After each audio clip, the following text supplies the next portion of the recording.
पुराण का ये जो कहानी है गणेश जी का अवतरण के बारे में, इसके बारे में मन में ऐसा कुछ विचार आ रहे थे। कहानी ये है कि पार्वती नहाने गई। पार्वती ने अपने शरीर का मैल को निकाल करके उसमें एक पुतला बनाया, उसको जान दे दिया, पुत्र बना लिया। शिव जी बाहर गए थे, बाहर से जब लौट के आए ये बालक खड़ा हुआ था ताकि पार्वती नहा रही थी। तो ये बालक ने रोका शिव जी को ताकि पहचानता नहीं था कि पार्वती ने ही तो बनाए उनको। तो शिव जी को क्रोध आया, उन्होंने इनका सिर काट दिया।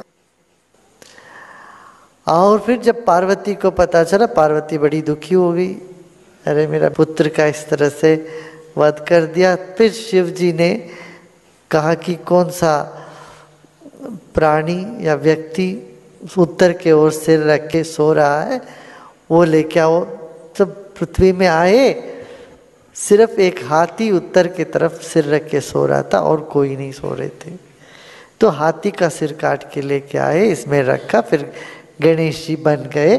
फिर उनको वरदान दे दिया ताकि गुस्सा क्या तो वरदान भी देना पड़ेगा।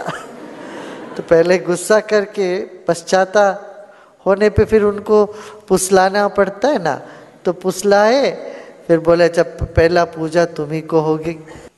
ये जो पुराण की जो कहानी है, उटपटांग कहानी, अटपटा सा लगता है। क्या पार्वती के शरीर में इतना मैल जमा हुआ? सुंदर है, प्रतिम, छान।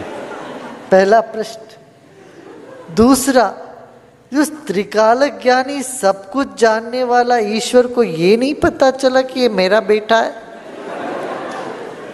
पार्वती का बेटा है।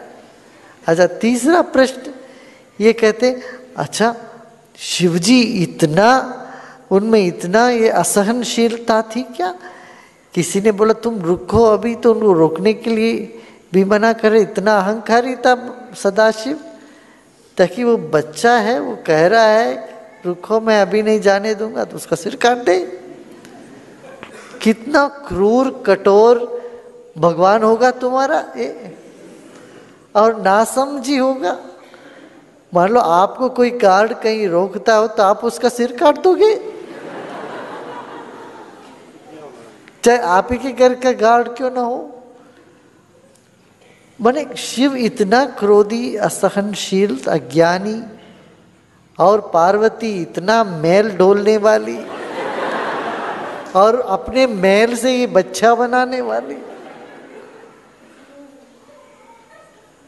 तो जो आस्था नहीं रखते हिंदू धर्म में, वो इस सब कहानी को ले ले करके हिंदू धर्म की खूब पिटाई करते हैं और हमारे देश के, हमारे धर्म के जो युवकों को इसमें से हटाते हैं।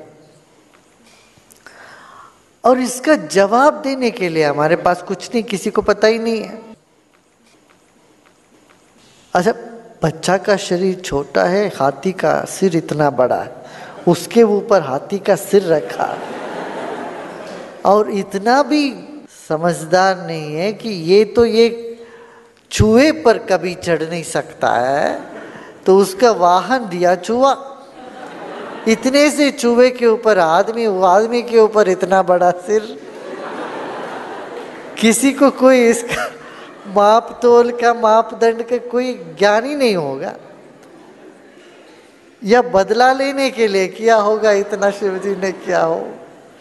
चूहा उनका वाहन यदि शिवजी ने दिया है तो कितना क्रूर कठोर होंगे तुम्हारे भगवान।